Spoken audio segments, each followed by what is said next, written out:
we might do well to examine how our nation has arrived at this point in history.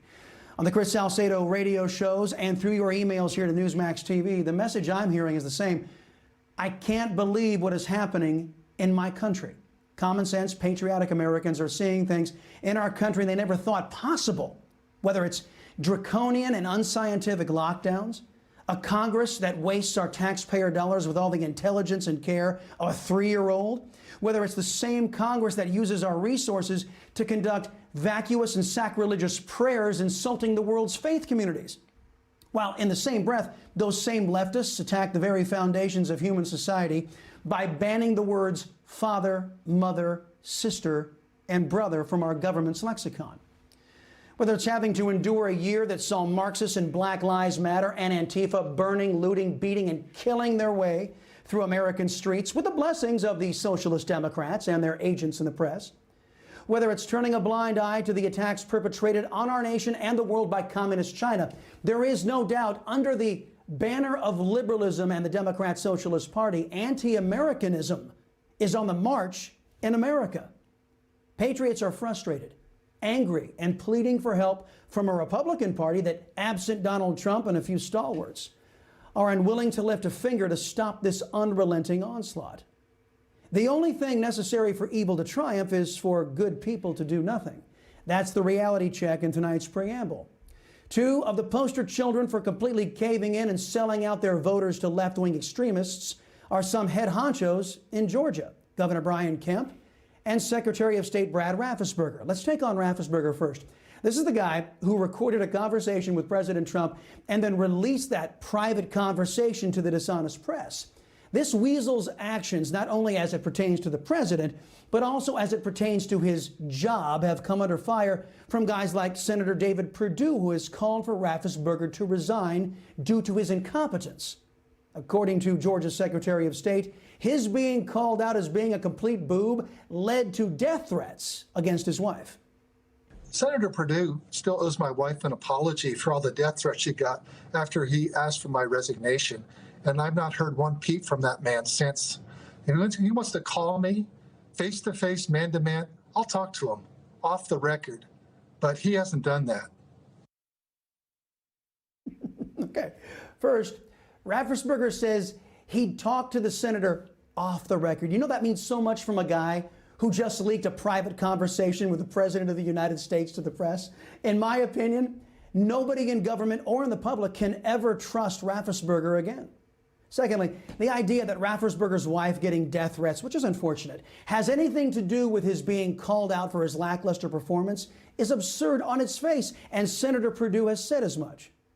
It's outrageous that anybody made a death threat, but that had nothing to do with my call for his resignation. That had to do with total incompetence around what happened in November.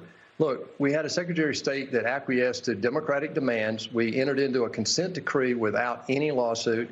There was no real fight. And we changed things. Historically, only 5% of our election in Georgia were made by absentee ballots. In this election in November, it was 30%. The probability of having the low number that we had rejected because of signature variances was the probability that we could have that low number was only 1 in 10,000. That has not been addressed. Nobody's looked at that. And this is what we're asking for. It's one reason why I'm very concerned that we, after this election, get at changing some of the rules in Georgia. Yeah, in my opinion, the fact that both Raffensperger and Governor Brian Kemp, they have both done amazingly poor jobs in standing up for the values they both profess they have as Republicans. Case in point, their signing of that consent decree with the hardcore left-wing activist Stacey Abrams. Now, this woman was elected to no office. She has no legal standing whatsoever, yet Brian Kemp and Brad Raffensperger sold out each one of the people that voted for them by agreeing to a consent decree that likely enabled rampant cheating at the ballot box. President Trump gave voice to exasperated Georgians last night. What's with this Stacey Abrams?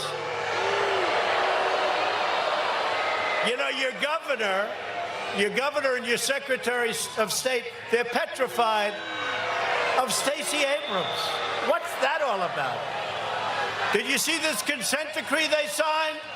With signature verification, you can forget about it. I'll be here in about a year and a half campaigning against your governor, I guarantee you that. Yeah, on that score, Congressman Doug Collins already outpolling Governor Kemp, considering his conduct surrendering to the likes of Stacey Abrams. Kemp has earned a conservative challenger. The Socialist Democrat Party is pure evil, my friends. They no longer embrace the same American values that you and I do. From their barbarism toward the unborn to their hostility to every living taxpayer.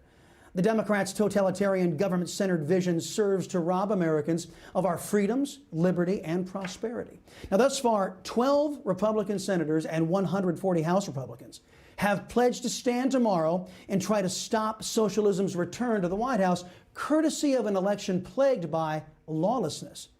These conservatives appear to know the stakes. Does your elected leader know the stakes? You just watched Newsmax TV, America's fastest growing cable news channel, now in more than 70 million homes. You can get Newsmax TV on your cable system or check your cable guide.